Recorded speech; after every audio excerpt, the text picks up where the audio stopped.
Assalamualaikum warahmatullahi wabarakatuh. Sahabat media Namliko, bertemu lagi dalam program Simeka Sirah Menjelang Berbuka.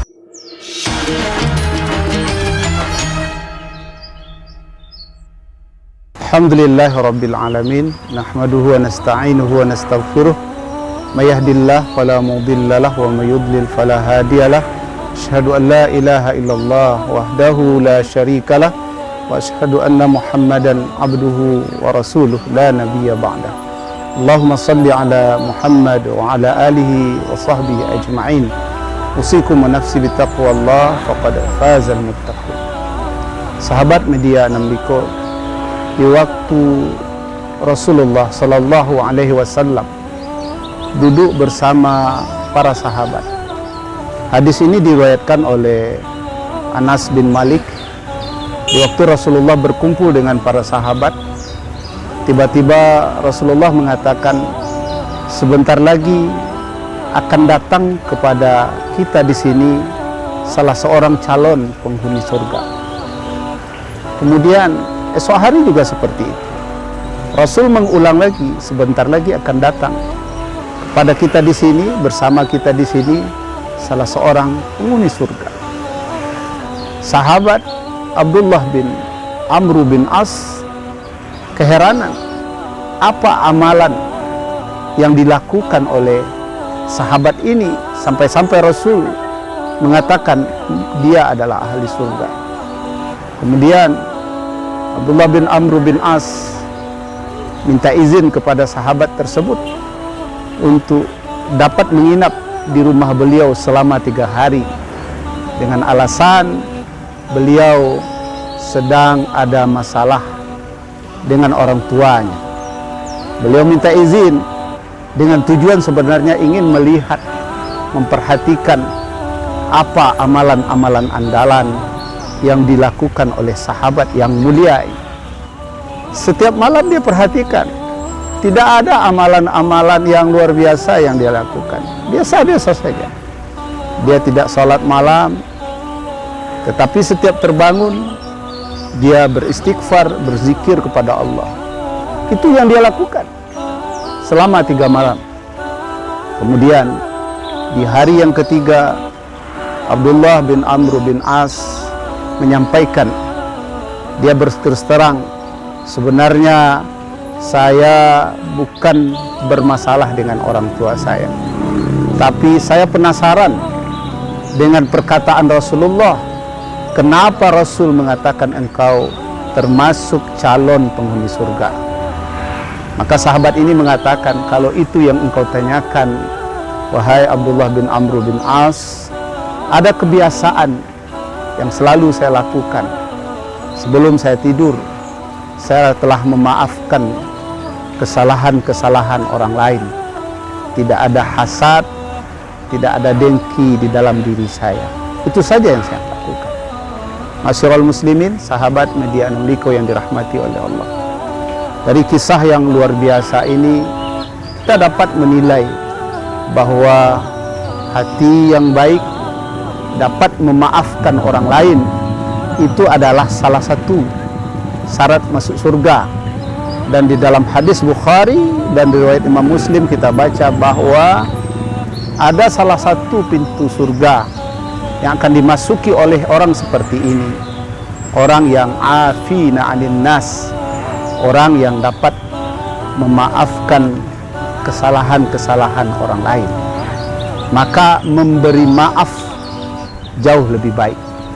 Berikan maaf kepada siapa saja yang mungkin telah melukai, walaupun mungkin luka itu sangat perih, walaupun luka itu pedih, menyayat hati, namun kita ketahui bahwa ada kemuliaan bagi orang-orang yang berusaha untuk membersihkan hatinya, orang-orang yang berusaha untuk membersihkan dirinya, orang-orang yang berusaha untuk memberikan maaf kepada orang lain.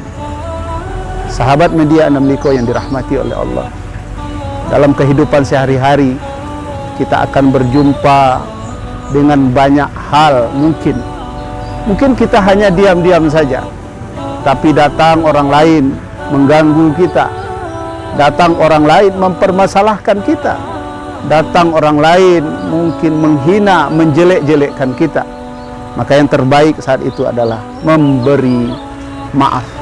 Berikan maaf kepada siapa saja, karena kita yakin dengan memberikan maaf, insya Allah ada kebaikan-kebaikan bagi kita semua. Allah sangat mencintai orang-orang yang dapat memberikan maaf kepada orang lain. Mudah-mudahan surah singkat ini dapat menjadi pelajaran buat kita semua dan kita dapat amalkan di dalam kehidupan sehari-hari. Berat memang hati yang bersih, orang-orang yang tidak ada hasad, tidak ada iri, tidak ada dengki di dalam dirinya. Tetapi kita harus belajar, kita harus berbuat, kita harus melakukan atau membersihkan hati kita dari penyakit-penyakit. Dan penyakit itu diantaranya adalah tidak mampu memberikan maaf kepada orang lain. Rasul melarang kita untuk berbuat hasad, dengki dengan orang lain. Dalam sebuah hadis Rasul mengatakan, "Iyyakum wal hasad, fa innal hasada ta'kulul hasanat kama ta'kulun naril hatab." Kata Rasul, hati-hati kamu dengan sifat dengki, sifat hasad, karena sifat hasad itu akan menghabiskan segala macam kebaikan-kebaikan, sebagaimana api membakar kayu bakar. Masyiral muslimin, media 6 Liko yang dirahmati oleh Allah, begitu hebatnya kalau ada dengki di dalam diri kita, kebaikan-kebaikan yang ada pada diri orang lain maka akan habis. Kita tidak akan menganggap orang itu semuanya salah karena ada hasad. Di waktu ada kelebihan orang lain, kita juga akan mengatakan itu bukan kelebihan. Di waktu orang senyum kepada kita, kita menganggap itu bukan senyum. Pasti ada maunya, ada udang di balik batu, ada udang di balik bakwan mungkin.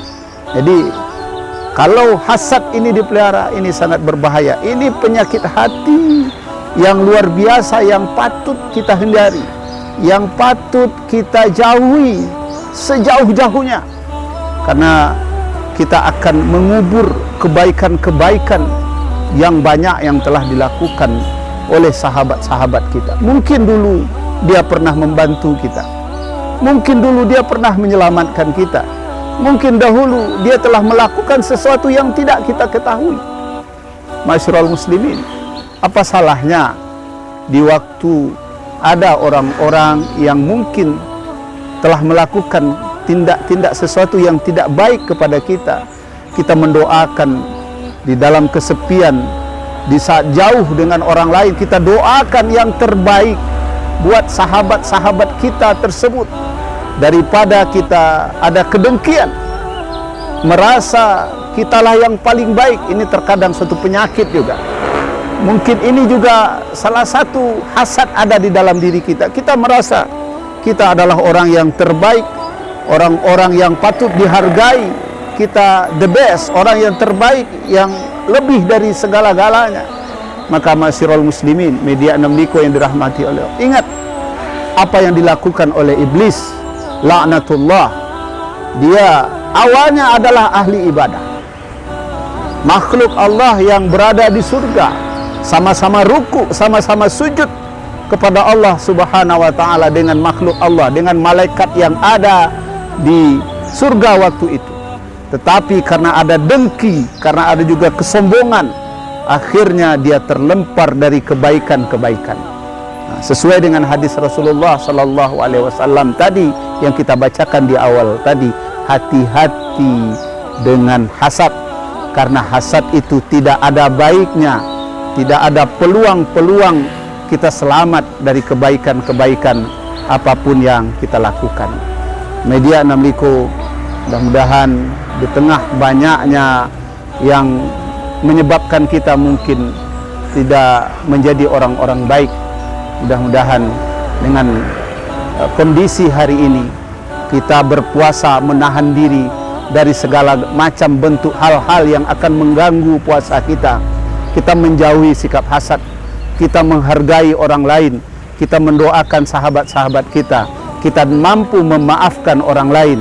Mudah-mudahan kita juga termasuk di antara ahli surga, sebagaimana dalam sirah yang kita sampaikan di awal tadi. Ada sahabat Rasul yang mulia, yang dimuliakan bukan karena ibadahnya banyak, bukan karena infaknya banyak, bukan karena banyak hal yang dia lakukan, tetapi dia masuk surga gara-gara dia hanya memaafkan orang lain, tidak ada kedengkian di dalam dirinya.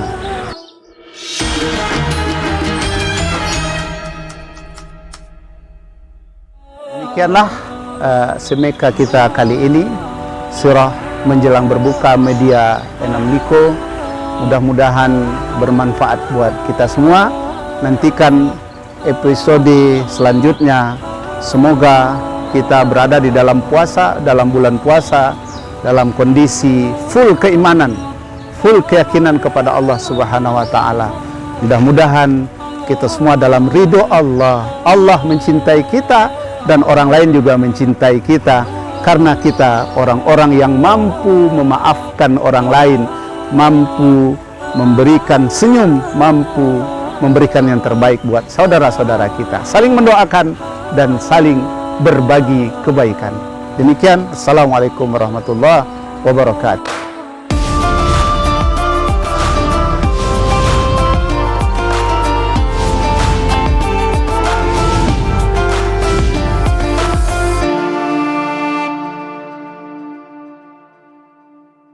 Habib